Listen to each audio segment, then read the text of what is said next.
og við skulum hvetja þær vel til dáða þegar þeir hlaupa hérna fram hjá okkur. Úrslitahlaup.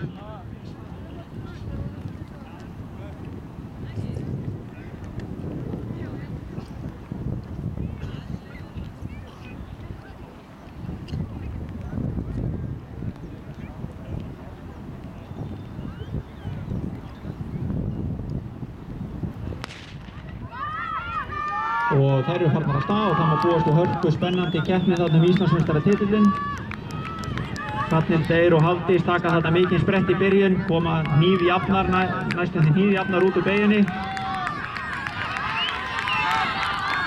Og það má ekki sjá á milli hvor og undan. Og það er Hafdís sem að sigrar, Hrafnhild önnur og Sveinbjörg þriðja.